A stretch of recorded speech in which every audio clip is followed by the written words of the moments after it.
Oh, that's hot.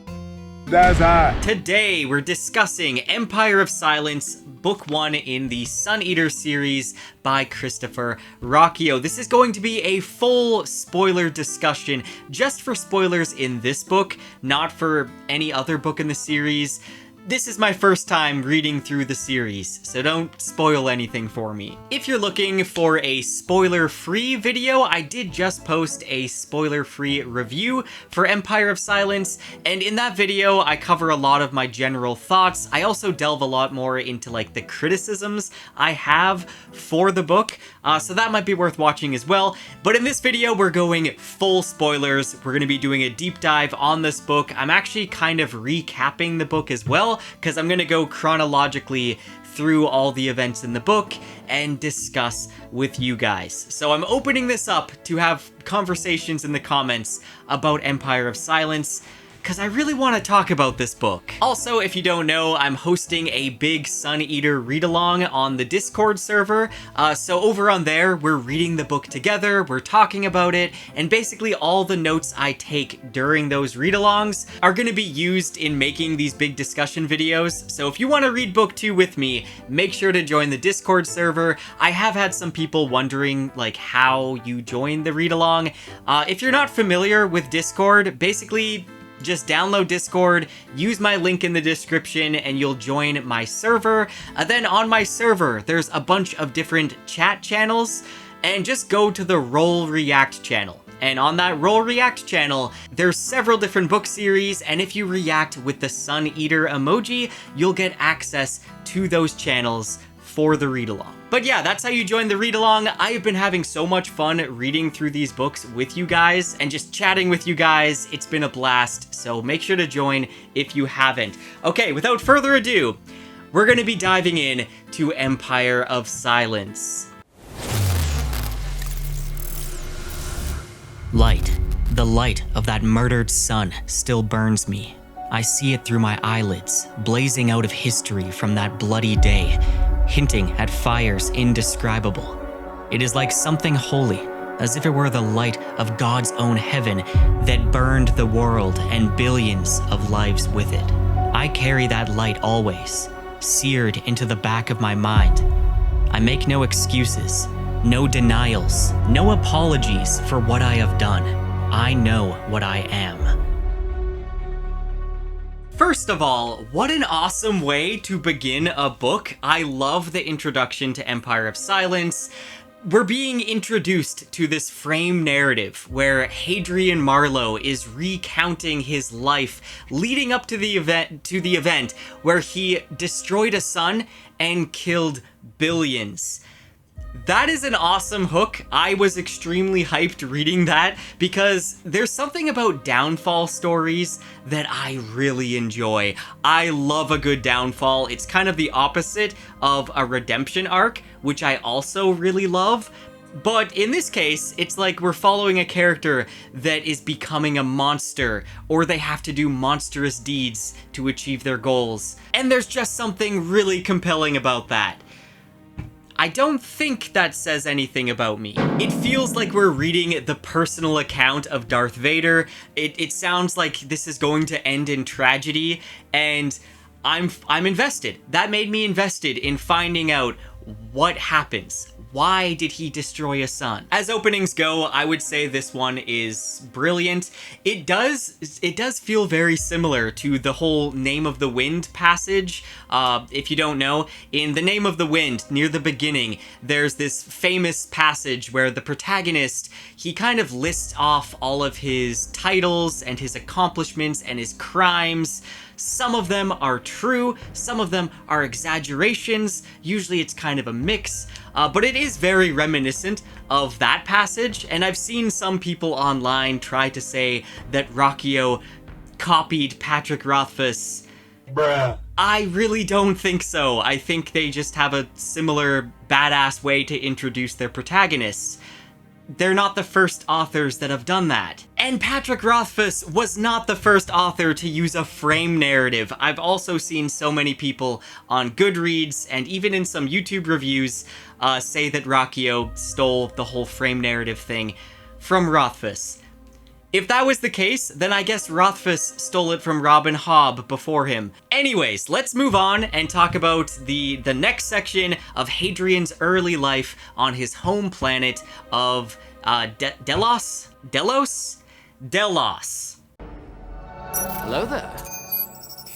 So in this section of the book, we get some exposition about the Cielcin, this nomadic, carnivorous alien race that humanity has been at war with. And we learn that the Cielcin have recently attacked a planet called Cielcin. And Hadrian believes that this wasn't just a random act of violence, but that the Cielcin were after the planet's uranium. And this now means that House Marlowe on Delos is one of the Empire's biggest suppliers of uranium now that Cielcin is out of the picture. It's kind of that classic political opportunism where somebody else's tragedy turns into your family's profit. However, it also makes them the target of the Cielcin. So... Are you serious? Hadrian meets with the mining guild, and these are the people that actually bleed and die for House Marlowe, slogging away with outdated equipment that's literally falling apart as their quotas remain unchanged. Hadrian wants to help the mining guild, but of course his father views this as a weakness. It's clear very early on that Hadrian doesn't fit the mold of the typical Marlowe. He's too empathetic, he's too idealistic, and that's exactly why I like him. I do want to pause here, though, and say that this whole beginning, it does very much feel like a Paul Atreides beginning. At least here in this introduction, I just felt like we have the shields, we have Gibson teaching him that fear is poison, and it just felt a little too derivative. In my opinion. I ended up picturing Hadrian as Timothée Chalamet the entire rest of the book. I don't mind when authors have their influences and like Easter eggs in books when you can kind of pick up on that. I just felt like the Dune influence in particular was a little bit on the nose. But thankfully, Ruocchio kind of breaks away from that, and Empire of Silence truly does become its own thing. Oh, and there's one more Easter egg that I really loved in the beginning of this book.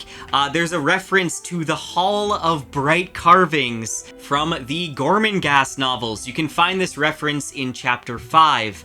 If you haven't read the books, basically there's people outside Castle Gormenghast that live in these clay dwellings, and for generations they spend their time carving these wooden statues, wooden sculptures, and 3 of them are chosen and judged by Lord Groan, who rules over Gormenghast, and basically they end up displaying them on the castle, and then they get retired to the Hall of Bright Carvings, and the rest of the carvings get burned in a fire. And Ruocchio makes the Dome of Bright Carvings in Sun Eater very reminiscent of that. I actually really liked this Easter egg. It made me so happy when I noticed that.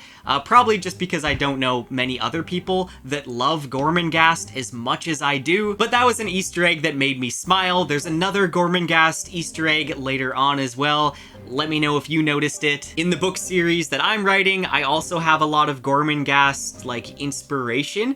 So that was really exciting to see this in the book. Also, I need to mention, I'm going kind of off topic here. I need to mention, because I was a little annoyed about this, I have been writing a trilogy of books, and I named my main character Solon way before I've ever picked up a Sun Eater book, and now I find out that Ruocchio has the whole Solon Empire. His whole galactic empire is called the Solon Empire. And that's what I named my protagonist. So I'm a little frustrated about that, to be honest, but it's not like I can really change it now. I'm pretty deep into writing my book series. It's probably not that big of a deal, but I just wanted to mention it in case later on you guys think I copied the name Solon. My disappointment is immeasurable.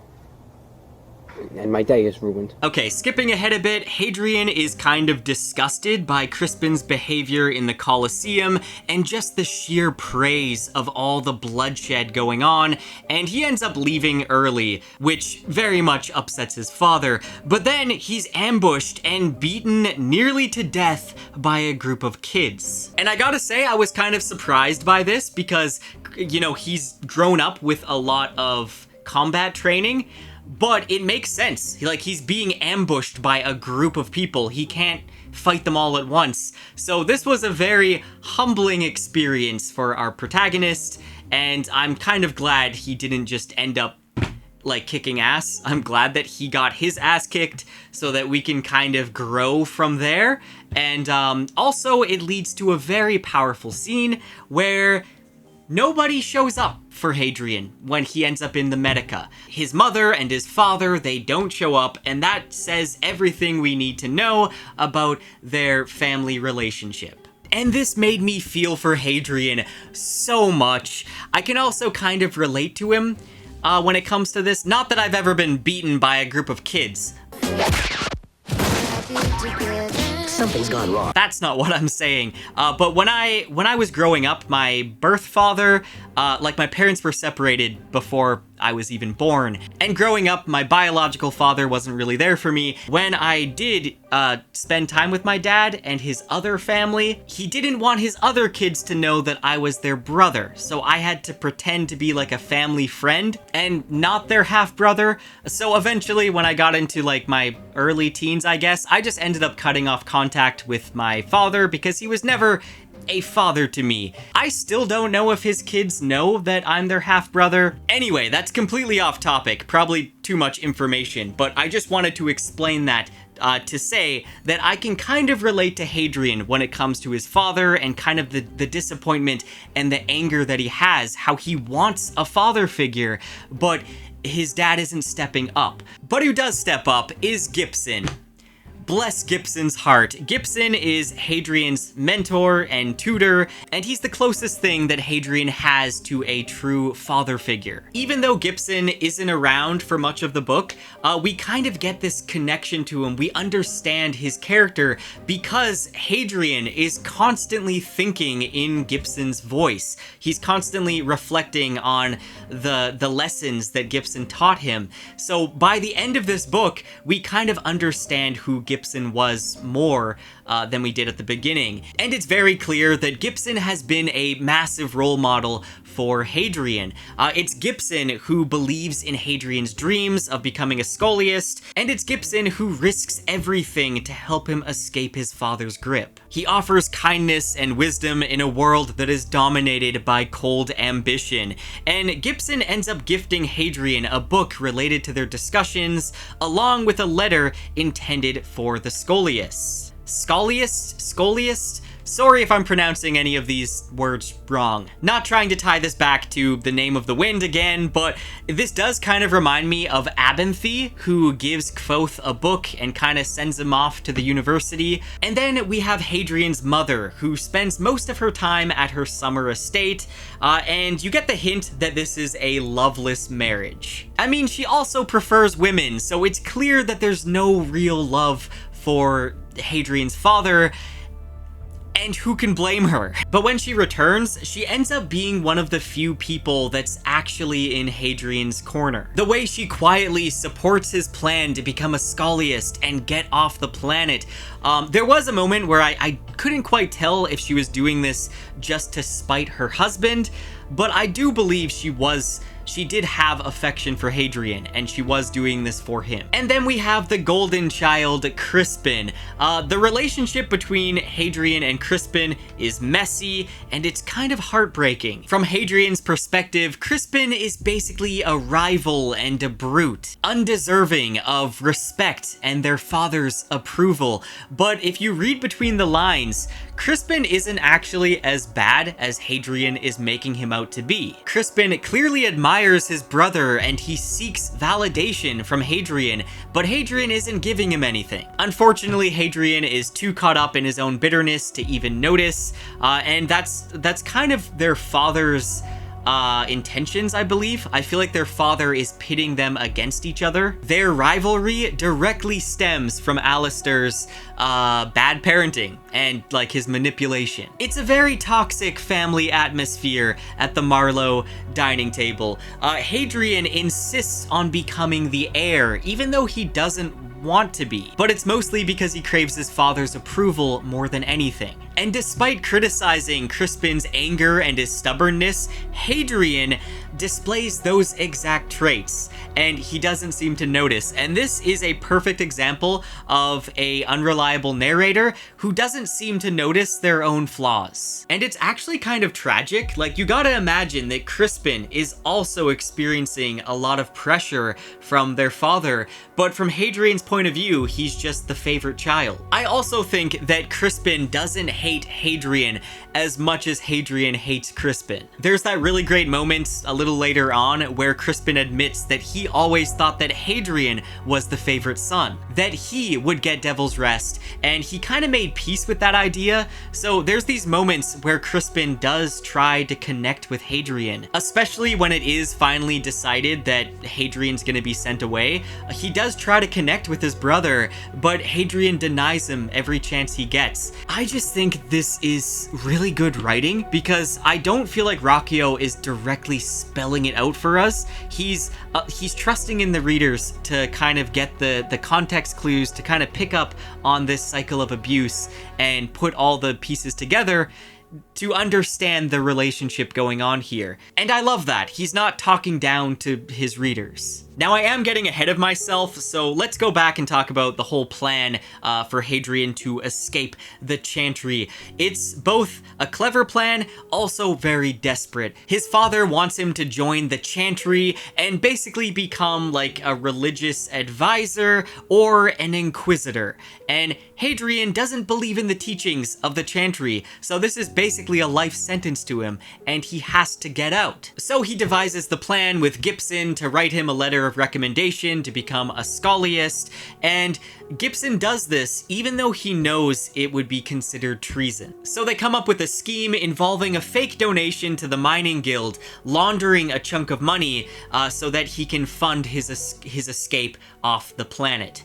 Now, we also should mention Kyra, I believe her name was. That was like the female lieutenant that Hadrian kind of had feelings for, and he ends up kissing this lieutenant. Now, this was a really interesting moment because it kind of gave us an idea of who Hadrian is. Basically, Kyra ends up offering herself to him, but Hadrian stops and realizes that this isn't a genuine, loving offer. It's because it's a byproduct of her being a servant. And that moment where Hadrian refuses her is such a great insight into who he is as a character. He only wants to get down if she also wants to get down, not if she feels like she has to as his servant. Good man, Hadrian, good man. This really shows that he has a moral backbone to his character, and it makes him stand apart from everybody else in his family. Now, of course, none of this stays a secret for long. His father finds out about the plan, and Gibson gets the worst of it. He's publicly labeled a traitor, he's exiled, and he's whipped, and this scene broke me, man. Why is it always like the old mentor that gets punished or gets killed off? It's so sad, but we kind of saw it coming. There was a bit of foreshadowing that this was going to come, but even so, it still hurt. Gibson was the only one who believed in Hadrian's potential, and to see him be publicly humiliated like this, it really makes you hate Hadrian's father even more, and this is definitely like a raw turning point for Hadrian as well. There's no going back after this. This passage about Gibson really stuck with me. When I bring Gibson's face to mind, it is as I saw him in that moment, stooped and wind-tossed on the battlements of the seawall, shrunken and sad, an old man leaning on his staff. To recall him in any light other than that of that beautiful day is somehow sacrilege, as though all our other days were ugly. So after this, we then move to Hadrian and Crispin's trip to their family estate, and the family tension definitely follows them there. His mother tells him that she's aware of his plan, and she's actually the one that took his book from his room. She returns it to him, and she explains that she's going to actually help him become a scholiast and not join the chantry. Which again, other than Gibson, it seems like his mother is kind of on his side as well, which is nice to see. And then, as Crispin and Hadrian, they almost have a sentimental goodbye. But of course, Crispin kind of ruins the moment. He brings up Kyra, he pushes his brother's buttons, he almost ends up like threatening Kyra, implying that she'll end up like Gibson if Hadrian isn't careful, and that just crosses the line. Hadrian loses it, and he ends up knocking his ass out. And what I love here is that his mother, again, kind of sides with Hadrian during all of this. She sees this as an opportunity to kind of craft a story. Hadrian attacking Crispin, stealing a ship, and fleeing. She uses this as a cover for Hadrian's escape. And she also tells Hadrian that he was always her favorite. So even though it's very cold dynamics in their family, it's really nice to see that Lady Liliana does have some compassion for her son. And then the final steps of Hadrian's escape are kind of bittersweet. Kyra helps him get off planet, but she doesn't go with him, and I think this was handled so perfectly. At first, I kind of wanted her to just run away with Hadrian, maybe they'd have like a slow burning romance. I'm glad he didn't do that. What makes it so good is that there wasn't this romantic subplot where she drops everything to go with him. Kyra is her own person with her own loyalties, and though she cares for Hadrian, she's not willing to risk her life over him. She doesn't love him, or she's not in love with him anyway. And I feel like we're probably going to see Kyra later on in the series. Maybe Hadrian's gonna return to Delos when he's more grown later on in the series. We'll have to see. That's my prediction anyway. So then as Hadrian boards the ship, we're introduced to this ragtag crew, and the one guy kind of reminded me of Han Solo. And then there's also a homunculus named Celtis who tries to relate to Hadrian, but kind of ends up creeping him out. For some reason, I don't know why, but he kind of reminded me of, what's his name? Grease from the Fallen Empire games, or Fallen Jedi games? I'm not sure why. I don't think he was even described in a similar way, but I was just picturing Grease as the homunculus, which I know isn't accurate. So this entire section of Hadrian being beaten, his fallout with his father and his brother, and then finally boarding that ship to escape, this feels like the end of part 1 of Hadrian's life. He severed ties with his father, with his home, with everything he's ever known. From here, it's all uncharted territory. He just has a quick 11 to 13 years in fugue sleep. What could go wrong? It's a trap! Turns out everything. When Hadrian awakes, he's not even aboard the ship anymore. Instead, he's in some random back alley on a planet called Emesh, woken up by some haggard woman and her assistant who seem friendly enough, but still, he has no idea where he is. The lady is reminiscent of like an old hag or witch from like folklore. He ends up running away, which is kind of a realistic reaction on his part. Was he betrayed by the crew? Was this a cruel plan set up by his father, or worse, his mother? Or did something entirely unexpected go down? We don't really know. Plus, we have no clue how long he was sleeping in fugue, and we can kind of assume it was much longer than he was meant to be sleeping. And we actually get that confirmation later on in the book. I believe it's confirmed. Let me see. Yeah, in my notes, I said it was somewhere around 30 years that he was truly sleeping in fugue. So I can't even imagine the terror of waking up in an unfamiliar place and not knowing how many years went by. I gotta say, I wasn't expecting any of this when I read this book. I thought we were gonna see a lot more of that crew that was introduced.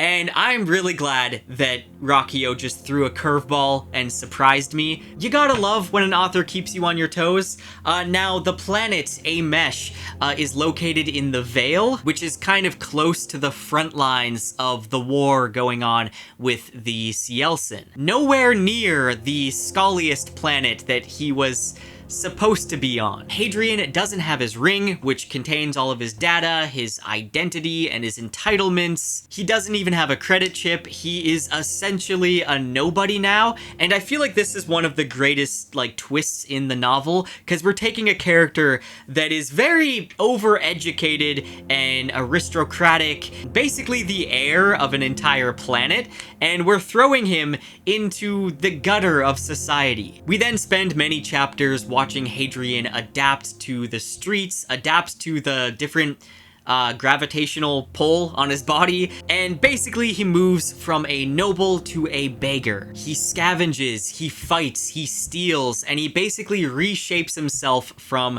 someone who can survive outside of noble privilege. So I do understand this is a very important part of his character arc, and initially I was really enjoying it. I just felt like these chapters went on a little too long. I feel like there was too much time spent being a street urchin. I kind of wish the book would move on from this segment, and this was a problem I had with a lot of this book, actually. Whenever we move on to the next side plot, a lot of the time that side plot begins to overstay its welcome before we finally move on. And because Hadrian doesn't really have any clear motivations or goals other than surviving, this whole segment does feel kind of slow.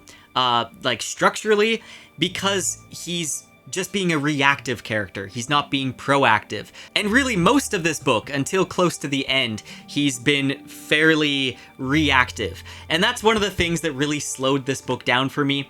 Don't get me wrong, I still felt compelled, but that's one of the criticisms I have for this book. I know that this is supposed to be the weakest book out of the series. That's what a lot of people have said. So I'm hoping that in the next books, we're gonna see Hadrian taking action, and it's not gonna be jumping from side plot to side plot as much. Now, of course, I need to talk about Cat. So during this whole time as a beggar on the streets, he ends up meeting Cat. I really enjoyed her character, even though her time was cut short, even though we didn't get a lot of depth from this character. I still really enjoyed how she's like a tough character, but she's also kind of tender in how she treats Hadrian, and there's kind of a like blossoming romance between them. Their relationship grows as Hadrian tells her stories about Simeon the Red and his love for lost history, and in turn, Cat shares that there are Xenos on Emesh. Now I'm gonna get into talking about the Umandh a little bit later. Yeah, I'll get into that later. Right now, I just want to give Cat her moment. Chapter 31 is when tragedy strikes. The rat, this awful plague that's spreading, ends up taking Cat, and the scene of her death is just really brutal in its simplicity. I feel like it's tragic because we barely know her. I feel like that almost makes it worse in a way. We don't get this long, drawn-out relationship. There's just a spark of connection that's then cruelly snuffed out. I'm not gonna say that it is more emotionally impactful. I definitely feel like it would have been much more emotionally impactful for me if Hadrian didn't spoil that she was going to die, and also if we just had a longer time spent with her. Then obviously it would feel much more tragic. By the way, Hadrian spoiling events, sometimes that can be a little frustrating when he's like narrating the story, but it's also realistic of like someone telling a story. So I did enjoy those aspects, but it does kind of take away the immediacy and the emotional impact of certain events. For instance, Cat dying. But again, I think that's the point. I think Ruocchio is trying to make this realistic, because sometimes tragedies happen and sometimes people's lives are cut too short and relationships are cut short. So I could go on and talk about how Cat barely gets any page time, but I'm not going to, because I think that was the point. And even so, the way that Ruocchio writes her death, seeing anybody in that state is so tragic, and I feel like he managed to capture her death in a very sad light. And the scene where Hadrian tells her the story of Karn while she's dying, I found that really interesting. I mean, the whole story is about vengeance and about rising from nothing to power, and obviously I feel like that's foreshadowing for Hadrian's story. It's probably not the best story to tell someone who's dying, but you know, maybe it was one of Kat's favorites or something. I forgot if it mentioned that. But regardless, it was still touching that she wanted a story as she was dying. Oh man, and Crow is another character that I need to mention because I am convinced that this character is going to show up again somewhere in the series. I could be wrong, but mark my words, that's my prediction. I think that we're gonna see Crow again. If you forgot who Crow is, what did I write in my notes here? Yeah, Crow is a sailor or maybe a mercenary, and there's something about his demeanor that it just seems like he knows more than he's letting on. And his parting line to Hadrian where he says, "Run, but run somewhere, eh?" That just really stuck with me. It feels like the universe's way of telling Hadrian to stop drifting and to start owning his path. And sure enough, that's kind of when the whole tone of the book changes again, and we get to the Colosso arc. Well, there is some things I kind of have to skip over to get there, but let's just move on and talk about the Colosso. I was so ready for this. Initially, the Colosso is stacked against the Myrmidons, which is Hadrian's side. They're basically like the cannon fodder of the games. The gladiators are way better equipped, they're better trained, and they're meant to be like the heroes of the show in the eyes of the crowd. But Hadrian, in true Spartacus fashion, he rallies this ragtag crew of Myrmidons, including Switch, Gen, Saran, and Polino and a bunch of others into a cohesive team. What is that? Oh, what is that? Who you fight? And something about that trope, I don't know what you call it, like it's found family, but it's specifically like pulling a ragtag team together who kind of maybe they don't like each other at first. Something about that trope I absolutely love. This was giving me big, like, Bridge Crew vibes from the Stormlight Archive. Just the energy of these misfits learning to fight together and slowly becoming friends and kind of like found family. That's a trope that I'm always going to love. I'm never gonna get tired of that. We see that in Attack on Titan as well, which is an awesome anime and manga. And the following Colosso scenes are gritty and bloody and chaotic, and I was on edge the whole time because, you know, I just felt like Switch was going to die. I feel like that's a character that authors would often kill off because it's a character that we kind of start to feel for. He becomes Hadrian's like first buddy in the Colosso, and he's also not the strongest and not the most well-trained. Hadrian has to protect him throughout the games. So the entire time I was expecting Switch to die. I tried to prepare myself for it because Switch ended up becoming one of my favorite side characters.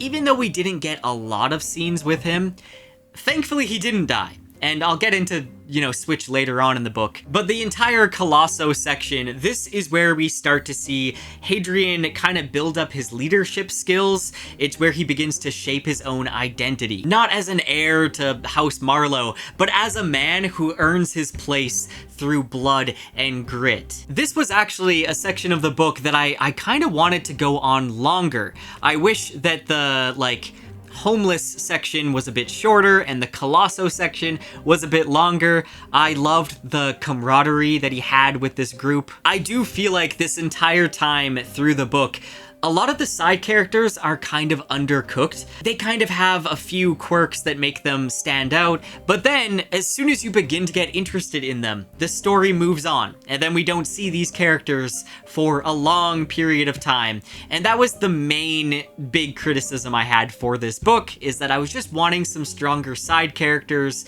But thankfully, we do find that the Colosso team returns at the end of the book, and they're likely going to play a big role in book 2.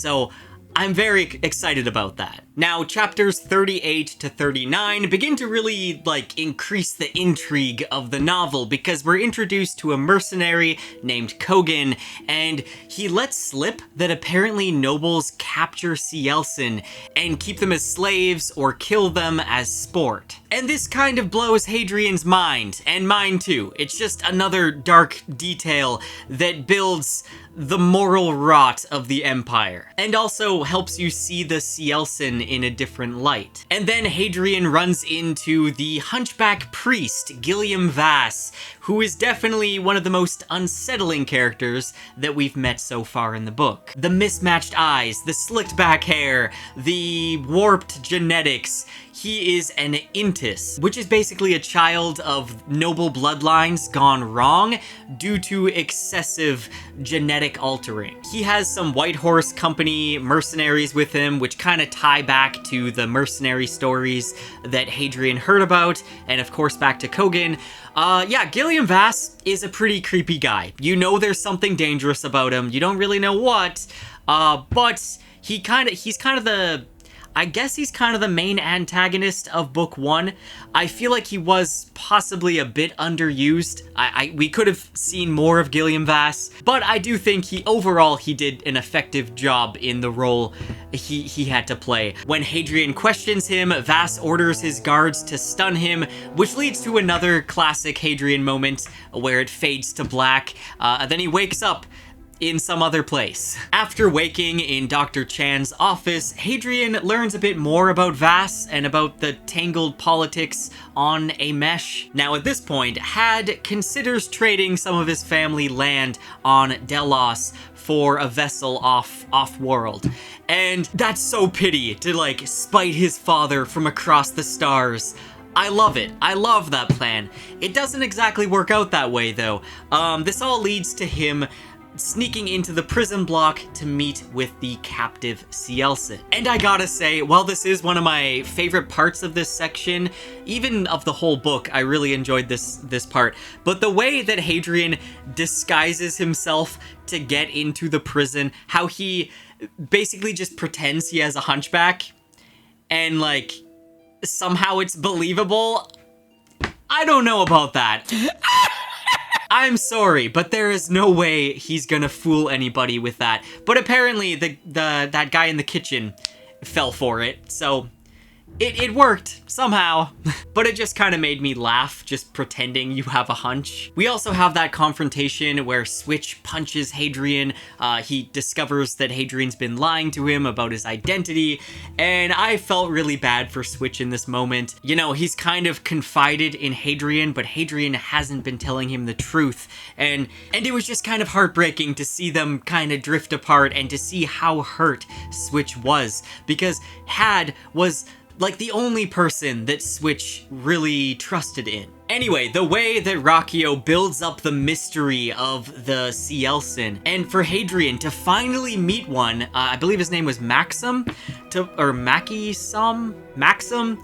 Anyway, for Hadrian to finally meet a Cielcin and realize they're not just some boogeymen of imperial propaganda. I thought this was just a brilliant section. It was really tense and unsettling, and the way that this Cielcin is imprisoned and there's just like human waste falling from like the sewer grates in the top of the cell. It was disgusting, and it just makes you feel bad for this creature that's meant to be like a demon. Again, it's just highlighting the moral rot of this empire, and it feels like it's kind of, we're starting to see the larger conflict that's going to play a big role in Hadrian's life, and this is his first interaction with the Cielcin. I also really love how Maxim points out that Hadrian is speaking like a child.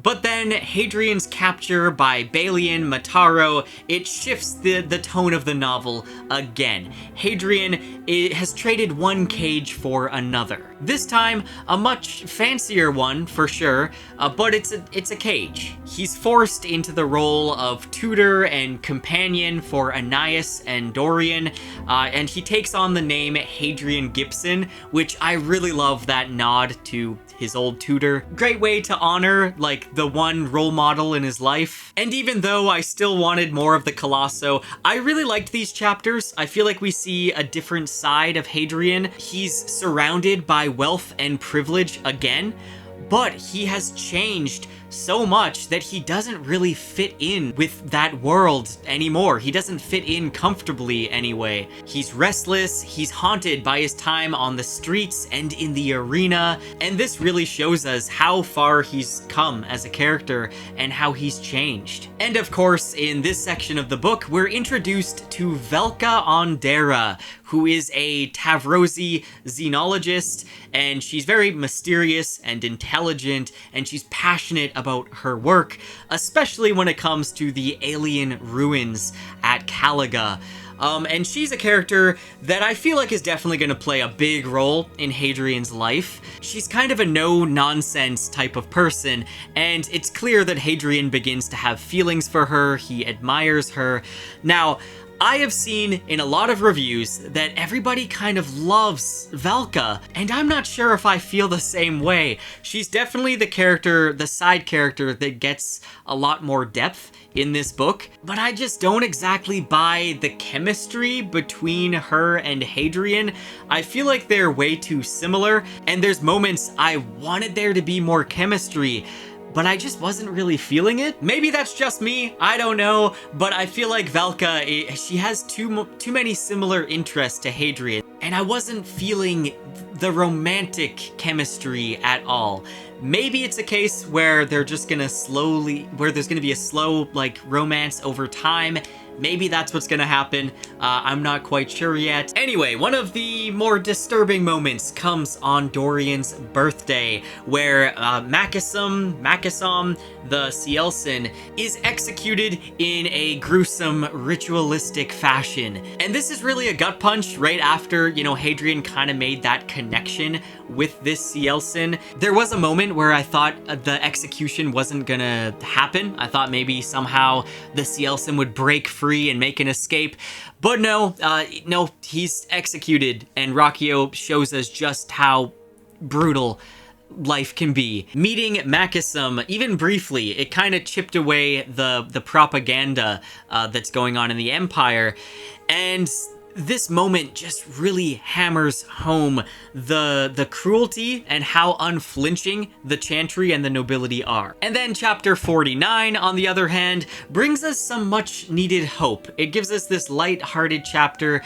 where not really much happens, but I really loved this chapter. We finally see the return of a certain one-eyed myrmidon, Paulino. This is a really quiet chapter, but I was really relieved to see one of his friends again, one of his Colosso buddies, and it was just really satisfying to see that Paulino is still loyal to Hadrian. And this kind of reminds us that Hadrian still has allies. He still has people that believe in him, and you know, maybe he has a possibility to get off this planet and to take control of his life again. I really loved this little moment of camaraderie. It made me like Paulino more as a character, and I just imagined that Don't You Forget About Me song playing in the background as Paulino leaves.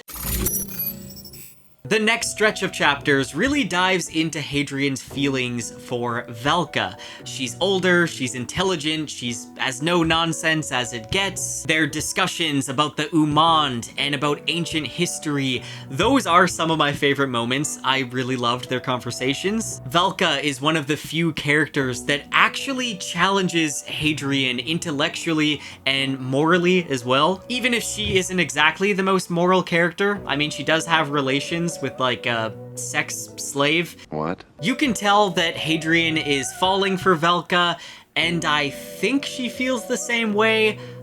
I don't know, she doesn't really give much. Again, I'm just not really buying the romantic chemistry between them. I don't know if they end up falling in love later on. Don't spoil it for me. But to be honest, I'm kind of hoping Hadrian will find somebody else. I know that might be mean to say. I like Velka as a character. I kind of feel like Hadrian needs someone to balance out his more intellectual side with a more emotional side, and I don't think Velka is that person, but we'll see. Meanwhile, we begin to notice that Anais is clearly getting interested in Hadrian. She's kind of got a crush on him, and she is even like publicly flirting with Hadrian in front of Velka, probably on purpose. you know, kind of make her jealous a bit. Now, Anais and her brother Dorian, they're kind of like the classic spoiled rich kids. They're oblivious to everybody else's struggles. Hide the money, y'all! There's poor people around! But they're not, like, malicious. I actually kind of like them. I enjoyed reading about these characters, and Anais is used to being the center of attention, but Hadrian isn't giving her that attention, which likely makes her want him even more. Now I should finally talk about the Umandh. I really love how Ruocchio introduces the Umandh. They're this very mysterious tree trunk-like alien species that are native to Emesh. And we eventually discover that they communicate through vibrations, more so communicating emotions and concepts than an actual language, which makes them even harder for humans to understand. And throughout this entire book, man, I felt so sad for the Umandh. Their enslavement, their torture by humans, it made me so angry. There's moments of these books I was so angry when we see these Umandh being whipped and treated like dirt. And clearly they are an intelligent species, and it just made me mad. It made me feel sick.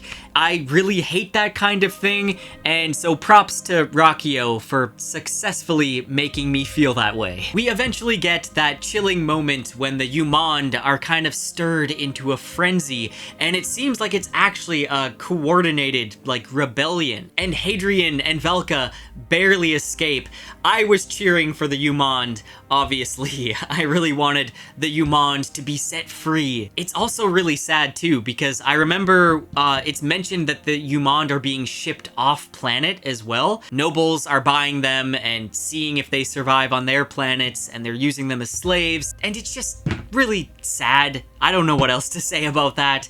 Anyways, Gilliam Vas, who's fast becoming the most punchable character in the book, accuses Velka of witchcraft because, of course, the Chantry have to ruin everything. However, the Count is surprisingly reasonable. He's not a saint by any means, but I kind of like how he doesn't jump to conclusions. He doesn't immediately trust Gilliam Vas's word. Gilliam, being the petty creep that he is, he calls Velka a slur, and this results in Hadrian just immediately punching him. Hell yes, Hadrian. We have been waiting for that moment. Finally, he gets punched in the face. Ladies and gentlemen, we got him. And this is what sets up the duel. Wait a minute, before I talk about the duel, there's a chapter, what chapter is it? Chapter 59, titled On the Eve of Execution. Right at the beginning of the chapter, the author mentions a solitary candle. I am a huge fan of David Bowie, so much so that I'm actually writing, there's a side character in the book series I'm writing, and that side character is basically like a star-traveling alien rock star, but you don't really find out about that until much later. It's kind of a hidden Easter egg. Basically, I'm doing my take on David Bowie's Ziggy Stardust in the universe I'm creating. Anyway, I believe the chapter title, On the Eve of Execution, and the mention of a solitary candle is definitely a reference to David Bowie's Black Star, because in that song, there's lyrics that mention on the day of execution, and it mentions a solitary candle. I'm not wrong about this. I know this is a reference, and I was actually so excited when I noticed that. I kind of want to ask Ruocchio about it at some point, but I knew what he's throwing down. Talented, brilliant, incredible, amazing. And it made me smile to see that Easter egg. Okay, moving on to the duel with Gilliam. Hadrian challenges Gilliam Vas, which is a bold move because Gilliam is a Palatine, and Hadrian is basically a guest with no real standing. But then Hadrian flashes his Marlowe ring and everything changes. Goodbye, Hadrian Gibson, the nobody, and hello, heir of Devil's Rest. This was a big, surprise Pikachu moment for Gilliam. And again, here I was kind of worried for Switch because he's the perfect character that an author would kill off to make a point, and I felt like He dodged that in the Colosso, but now this must be the moment. Switch is gonna die. Thankfully, he survives the drama, but my anxiety was through the roof. But who doesn't survive, of course, is Gilliam. The fight is actually very quick and intense and brutal, and Hadrian doesn't actually want to kill Gilliam. But it's clear that Gilliam is not going to show mercy. He's not going to back down. Somebody is going to die. And when our little Sun Eater lands the killing blow, you can tell that this really affects him. The weight of this really sinks into him, because this wasn't a Colosso match. This is real, there's consequences, and it changes him. After the duel, we get some politics in full force. Balian Mataro steps in for Hadrian, and we find out that he's been playing the long game. His plan is to get Hadrian to marry Anais when she comes of age, to tie his Palatine genes to his family line, and basically use Hadrian to strengthen House Mataro. And to make all of this worse, basically Balian contacted his family a long time ago.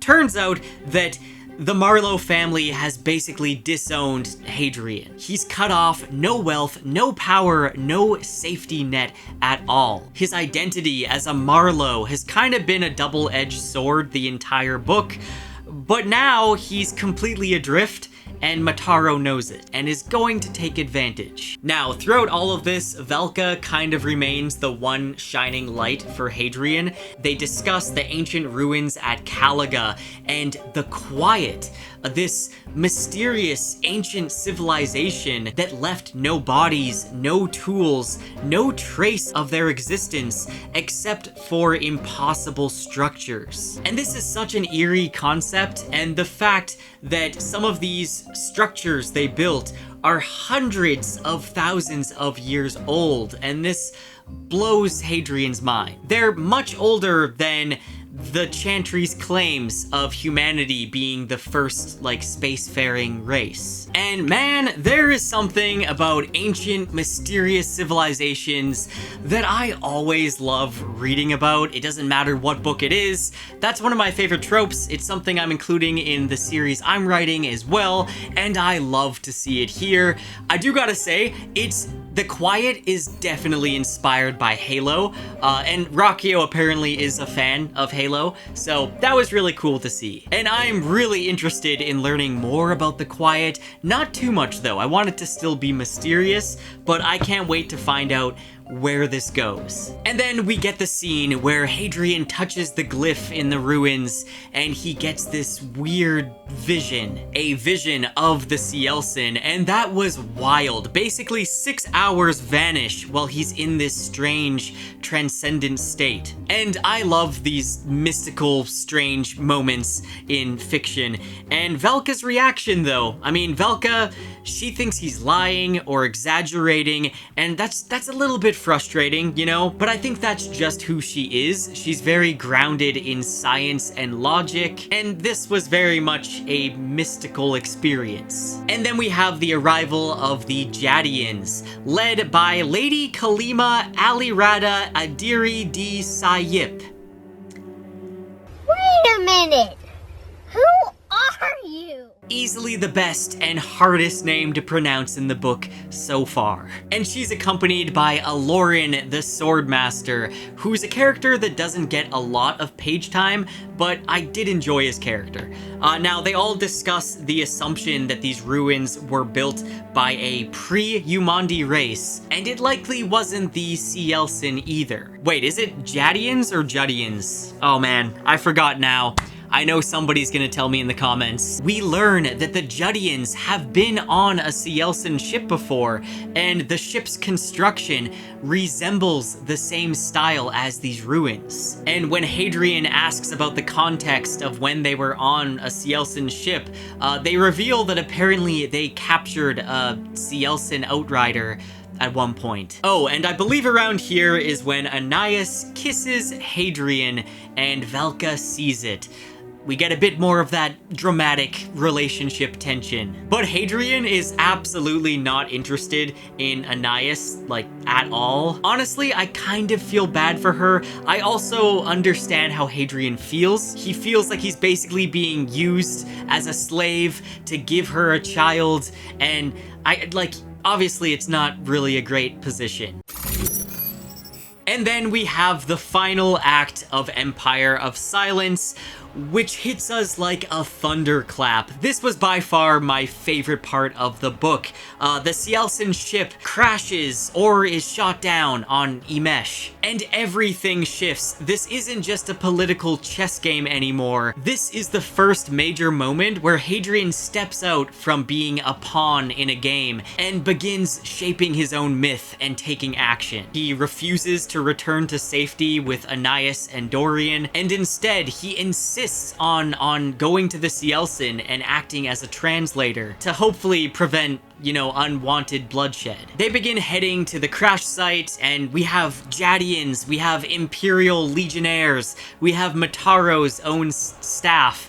There's a lot of characters at play here. We're seeing players from the broader universe kind of converge here, and it makes us realize how outclassed Hadrian really is. When they find the Cielcin ship empty, it's clear that something isn't quite right, and those blue flashes that Hadrian saw in the sky, those were shuttles, and they landed at Calagah, at the ruins. Of course. And this entire sequence in the ruins is so good. So good. It's giving me like Alien vibes. It's dark, it's claustrophobic, it's terrifying in the best way. There's flashes of gunfire that light up the tunnels as the Cielcin attacks the group. There's that moment when a dead soldier has a snake-like parasite burst from its neck, then attach itself to another soldier. That was gruesome. Definitely feels like an Alien moment. I was really enjoying this section of the book. Despite the chaos, Hadrian manages to capture one of the Cielcin, and this really stands out because it's one of the moments where we finally see him truly try to bridge the gap between the species. He talks to the Cielcin and learns that there's 11 of them, but it's unclear if there's 11 more of them or if it's just 11 of them. The Cielcin ends up telling him that this is a holy place, it's not for you. And that line, that gave me chills when the Cielcin said that, because we realized that Velka is correct. Calagah isn't just an archaeological site, it's a temple, a relic, and humanity doesn't even realize it, but the Cielcin are here to pray. P-R-A-Y, not P-R-E-Y. Uvenari, the leader of the Cielcin group, this isn't just a mindless creature. It's not some alien villain set out on killing everybody. This is a dignified creature. There's something almost knightly about Uvenari, and I really like how Hadrian and this Cielcin, they kind of gain a mutual respect for each other, even when the Cielcin are handed over to the Chantry. And then we also meet Tanaran, the Root, but we don't really know what that means at first. This clearly isn't another soldier Cielcin.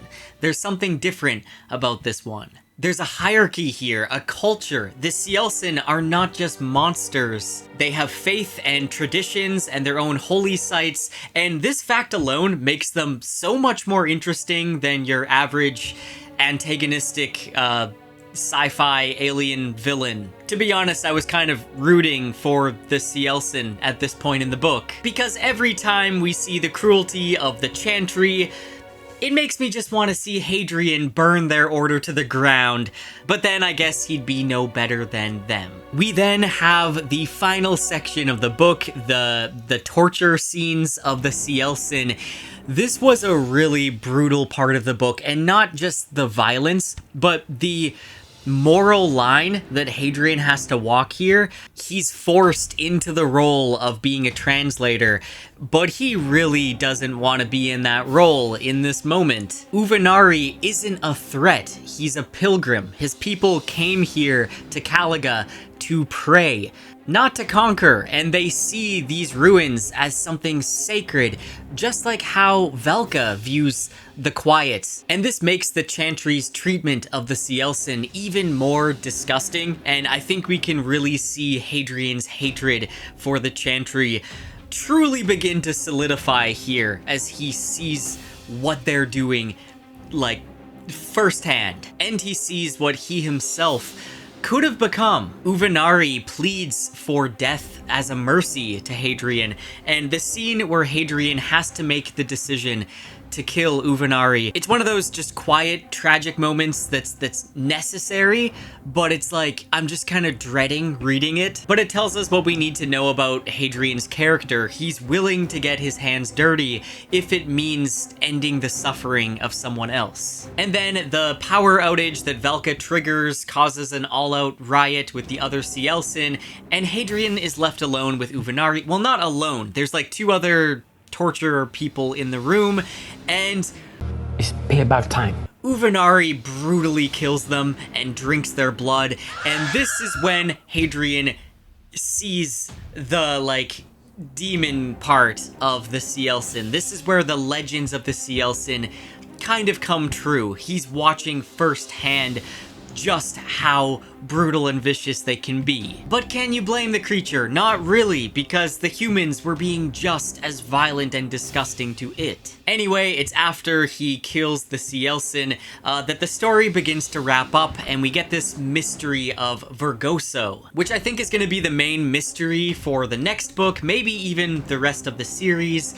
I'm not too sure yet. The idea that the Cielcin are connected to the extrasolarians, the mysterious humans living outside the Imperial control, this has huge implications. It ties into the notion that the galaxy is bigger and older than the Chantry would have anyone believe. And we get this whole council meeting that becomes a political knife fight with everybody arguing about what to do with the remaining Cielcin. Do they kill them? Do they keep them imprisoned? Do they use them as bargaining chips? Or Hadrian's insane idea, do you try to talk to them like equals? Eventually a character, I believe their name was Rain Smith, they step in and they basically conscript Hadrian into their service, and we get kind of a really satisfying ending in this book. It leaves a lot of questions, but it makes you excited for the next book. Hadrian is being set up for this big mission. He boards a ship along with Velka, some of the Jadians, and the Myrmidons. We get the return of his Myrmidon friends, including Switch, Gen, Polino, and the others. The band is back together, and they're likely gonna go on the most dangerous journey of their lives. I was so excited when we finally got the return of his Colosso buddies, which makes me have faith that we're gonna get a lot more character and depth from them in book 2. And then Aloran gives Hadrian a sword, and not just any sword, but a work of art, a weapon that feels like it belongs to the kind of legendary hero that Hadrian doesn't think he is yet, but he will become. And it's such a symbolic passing of the torch. Aloran sees the greatness in Hadrian, even if Hadrian can't quite see it yet. And who doesn't love a lightsaber? I mean, a high matter sword. So basically the book ends with a lot of questions. We want to know more about the Quiet, about Vergoso, about the Cielcin's true motivations and intentions. It feels like this is the start of something really big. I mentioned in my spoiler-free review, I do feel like this book felt a little too much like a prologue, like it's leading up to the big adventure, and the ending definitely solidifies that. I think, like, we're leading up to the adventure. It does make me very excited for book 2. This is kind of just Hadrian's first steps onto the stage where he's gonna become the legend that the galaxy remembers. And that is my spoiler discussion and recap for Empire of Silence. I have been filming for way too long now. Let me know if you want to see this similar thing with book 2. Do you want to see me make a spoiler-free review, then a big spoiler discussion slash recap, let me know in the comments. I do want to make some in-depth summaries on this series as well, so it'll kind of be like this recap, but it will be much more in-depth. So if that's something you want to see, if you want to see me make an in-depth summary, let me know in the comments. I want to know if the interest is there before I start working on a massive video like that. The thing is though, that with all my other in-depth summaries that I've made, I use a lot of fan art and official art,